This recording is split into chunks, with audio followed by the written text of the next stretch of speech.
ఒకరు senior politician, ఉమ్మడి రాష్ట్ర రాజకీయాలను శాసించిన నేత కూడా. మరొకరు పాలిటిక్స్ లో 40 ఇయర్స్ ఇండస్ట్రీ, పైగా పార్టీ రాష్ట్ర అధ్యక్షుడిగా పనిచేసిన లీడర్ కూడా. అందుకే ఆ ఇద్దరి మధ్య ఫైట్ జిల్లాలోనే కాదు, టోటల్ స్టేట్ పాలిటిక్స్ లోనే ఇంట్రెస్టింగ్ కంటెస్టెంట్ గా అయిపోయింది. ఇప్పుడు ఉత్తరాంధ్రలోని ఆ నియోజకవర్గంలో ప్రధాన పార్టీలకు ఉన్నటువంటి ప్లస్ ఏంటి, మైనస్ ఏంటి? ఆ ఇద్దరు ఉద్దండ నేతల్లో ప్రజల ఓటు ఎవరికి మరి?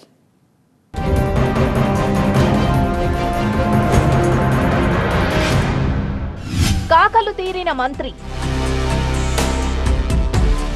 తల పండిన సీనియర్, చీపురుపల్లిలో బిగ్ ఫైట్. వైసీపీ అభ్యర్థి ఉత్తరాంధ్రలో ఆ పార్టీకి పెద్ద దిక్కుగా ఉన్న నాయకుడు, టీడీపీ అభ్యర్థి పార్టీ రాష్ట్ర మాజీ అధ్యక్షుడు. ఇద్దరే తమ సామాజిక వర్గాల నుంచి తలపండిన నాయకులే. అందుకే ఆ ఇద్దరి పోరుతో హాట్ సీట్ గా మారింది విజయనగరం జిల్లా చీపురుపల్లి నియోజకవర్గం. రాజకీయంగా ఎంతో ప్రాధాన్యం ఉన్న చీపురుపల్లిలో మొదటి నుంచి టీడీపీ, వైసీపీ నువ్వా నేనా అన్నట్లు తలపడుతున్నాయి. ఎవరు పోటీలో ఉన్నా ఏ పార్టీ ఓటు బ్యాంక్ ఆ పార్టీకి పదిలంగా ఉంటుంది. ఇక్కడ అధికార వైసీపీ నుంచి పార్టీ సీనియర్ మంత్రి బొత్స సత్యనారాయణ ప్రాతినిధ్యం వహిస్తున్నారు. చీపురుపల్లి నుంచి మూడోసారి ఎన్నికయ్యారు బొత్స. 1999లో ఎంపీగా గెలిచిన బొత్స తరువాత 2004లో చీపురుపల్లి నుంచి పోటీ చేశారు. అప్పటి నుంచి నియోజకవర్గాన్ని తనకు పెట్టని కోటగా మార్చుకున్నారు. 2004లో చీపురుపల్లి నుంచి తొలిసారి ఎమ్మెల్యేగా గెలిచాక వ్యక్తిగత ఇమేజ్ పెంచుకుంటూ తనకంటూ బలమైన సొంత ఓటు బ్యాంక్ ని ఫిక్స్డ్ డిపాజిట్లా చేసుకున్నారు మంత్రి బొత్స. చీపురుపల్లి నుంచి టీడీపీ అభ్యర్థిగా బరిలోకి దిగారు ఆ పార్టీ రాష్ట్ర మాజీ అధ్యక్షుడు కిమిడి కళా వెంకట్రావు. 1983లో టీడీపీతో ప్రత్యక్ష రాజకీయాల్లోకి వచ్చిన కళా వెంకట్రావు ఇన్నేళ్లుగా శ్రీకాకుళం నుంచి ప్రాతినిధ్యం వహిస్తూ వచ్చారు. ఉనుకూరు, ఎచ్చెర్ల నియోజకవర్గాల నుంచి ఇప్పటిదాకా 5 సార్లు ఎమ్మెల్యేగా, ఒకసారి రాజ్యసభ సభ్యుడిగా ప్రాతినిధ్యం వహించారు.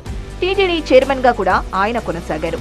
దశాబ్దాలుగా సిక్కోలు జిల్లా నుంచి రాజకీయాలు నేర్పిన కళా వెంకట్రావు తొలిసారి విజయనగరం జిల్లా చీపురుపల్లి నుంచి మంత్రి బొత్సతో తలపడుతున్నారు.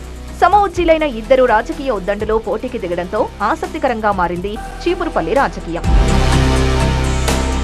YCP MP Bellana Chandrasekhar, ZP chairman గా ఉన్న వైసీపీ జిల్లా అధ్యక్షుడు చిన్న శ్రీను కూడా చీపురుపల్లి నియోజకవర్గ నేతలే.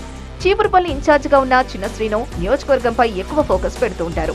నిత్యం కార్యకర్తలకు అందుబాటులో ఉంటూ వారి అవసరాలు, సమస్యలపై స్పందిస్తూ ఉంటారు. నియోజకవర్గంలో ఏ కార్యక్రమమైనా ముందుండి నడిపేది బొత్స మేనల్లుడే. ఎంపీ బెల్లాన చంద్రశేఖర్ కూడా స్థానికుడు కావడం, గ్రామస్థాయి నుంచి ఎంపీ అయ్యేదాకా చీపురుపల్లిలోనే స్థానికంగా ఉంటూ రాజకీయాలు చేయడం వైసీపీకున్న కలిసొస్తున్న మరో అంశం. మంత్రి Botsa, MP Bellana, ZP chairman చిన్న శ్రీను ముగ్గురు చీపురుపల్లి క్యాడర్ ని ఏకతాటిపై నడిపిస్తూ నియోజకవర్గాన్ని వైసీపీ కంచుకోటగా మలుచుకున్నారు. 2 లక్షల మంది ఓటర్లుండే చీపురుపల్లి నియోజకవర్గంలో కాపు సామాజిక వర్గం ఎక్కువ. అభ్యర్థుల గెలుపోటములు కాపు ఓటర్లే నిర్దేశిస్తారు. అయితే చీపురుపల్లి నియోజకవర్గం నుంచి పోటీ చేస్తున్న ప్రధాన పార్టీల అభ్యర్థులిద్దరూ అదే వర్గానికి చెందినవారే కావడంతో కులాల ప్రస్తావన అంతగా రాదని చెప్పాలి. వాస్తవానికి చీపురుపల్లి నియోజకవర్గం పార్టీ ఆవిర్భావం నుంచి టీడీపీకి కంచుకోట. సైకిల్ పార్టీకి ఇక్కడ పటిష్టమైన ఓటు బ్యాంక్ ఉంది. కుల సమీకరణాలేవీ లేకుండానే 1999లో చీపురుపల్లి నుంచి కమ్మ సామాజిక వర్గానికి చెందిన గద్దె బాబురావు గెలిచారు. 2004, 2009 ఎన్నికల్లో బొత్స చేతిలో స్వల్ప ఓట్ల తేడాతోనే ఓటమి పాలయ్యారు గద్దె బాబురావు. అయితే 2004 తర్వాత బొత్స చీపురుపల్లిపై పట్టు బిగుస్తూ వచ్చారు. రాష్ట్ర మంత్రిగా, ప్రస్తుతం వైసీపీలో కీలక నేతగా ఆయన రాజకీయంగా హవా చాటుకుంటే, ఓవైపు చిన్న శ్రీను, మరోవైపు మాజీ ఎంపీగా బొత్స సతీమణి ఝాన్సీ నియోజకవర్గానికి విస్తృత సేవలందించారు. 2014 నాటికి రాష్ట్రంలో కాంగ్రెస్ అడ్రస్ గల్లంతైన ఆ పార్టీ నుంచి చీపురుపల్లిలో పోటీ చేసిన బొత్స సుమారు 42,000 పైచిలుకు ఓట్లు సాధించి రికార్డు సృష్టించారు. ఆ ఓట్లన్నీ కేవలం బొత్స చరిష్మాతో పార్టీ ఖాతాలో పడినవే. ఇలా అప్పటి నుంచి బొత్స చీపురుపల్లి నియోజకవర్గంలో తిరుగులేని నేతగా ఉన్నారు. 2014 ఎన్నికల్లో కాంగ్రెస్ నుంచి బొత్స, వైసీపీ నుంచి బెల్లాన చంద్రశేఖర్, టీడీపీ నుంచి కిమిడి మృణాలిని పోటీ చేశారు. త్రిముఖ పోటీలో టీడీపీ నుంచి మృణాలిని గెలిచారు. 2019లో బొత్స వైసీపీ నుంచి పోటీ చేస్తే కిమిడి మృణాలిని కుమారుడు నాగార్జున టీడీపీ నుంచి పోటీ చేసి ఓడిపోయారు.